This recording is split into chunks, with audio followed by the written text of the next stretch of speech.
بیٹا کتاب خریدو گے؟ ایک دو بار انہوں نے مجھے کام کرنے سے منع کیا. میں نے کہا میں بوڑھی عورت ہوں، بالکل مرد کی طرح. میں نے ہار نہیں مانی.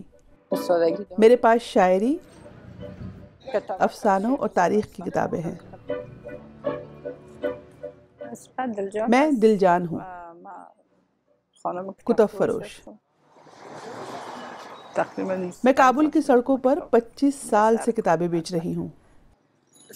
پہلے لوگ شاعری زیادہ پڑھتے تھے، آج کل یہ کتاب بہت بک رہی ہے. غم نہ کر، خدا ہمارے ساتھ ہے. لوگ شاید اداسی سے بچنے کے لیے یہ کتاب خریدتے ہیں.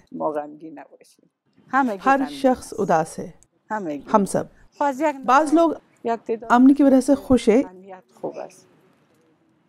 اس سے تو میں انکار نہیں کر سکتی. آپ کتاب لوگے؟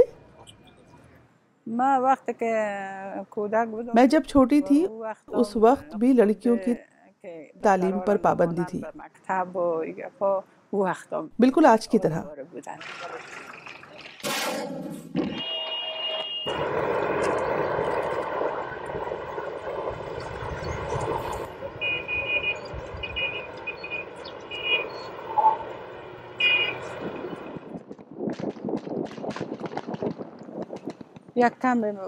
ہمارے ملک نے کچھ ترقی کی، لڑکیوں نے پھر سے اسکول اور یونیورسٹی جانا شروع کر دیا، مگر پھر ایک دم ہر چیز پر زوال آ گیا، جیسے کسی نے آگ پر پانی ڈال دیا ہو.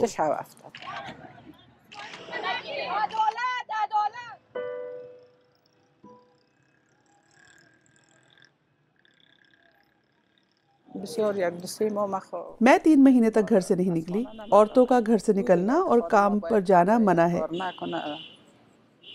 اب بھی یہی حالت ہے.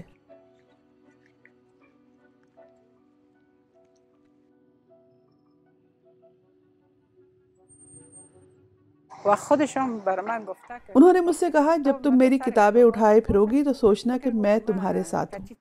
اب بھی میں ان کی ایک کتاب دوسری کتابوں کے اوپر رکھتی ہوں. میں روزانہ شام کے 5 بجے سے 11 بجے تک کام کرتی ہوں.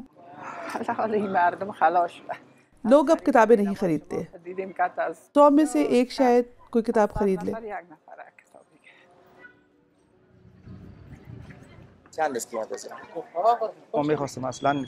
میں نے مدد کی نیت سے انہیں کچھ رقم دینا چاہی، مگر انہوں نے کہا کہ وہ بلا معاوضہ مدد نہیں لینا چاہتی. میں نے ان سے یہ کتاب خریدی، the magic of thinking big. میرے خیال میں یہ ایک اچھی کتاب ہوگی. نوجوانوں کو کتابیں پڑھتا دیکھ کر مجھے خوشی ہوتی ہے. اگر وہ ایک صفحہ بھی پڑھ لے تو مجھے فخر ہوگا.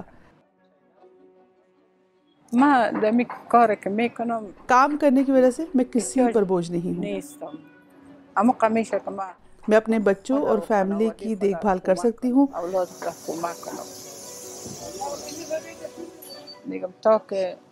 میں جب تک زندہ ہوں کام کرنا چاہتی ہوں. اتنے لوگوں کے لیے کتابیں بیچنا چاہتی ہوں. اس کے لیے میری جان بھی چلی جائے تو ٹھیک ہے. یہ ایک اچھے مقصد کے لیے ہوگا. میں چاہتی ہوں ایسی عورت کے طور پر یاد رکھی جاؤں جس نے تمام مشکلات کا مقابلہ کیا اور اپنے لوگوں میں فائدہ بانٹتی رہی.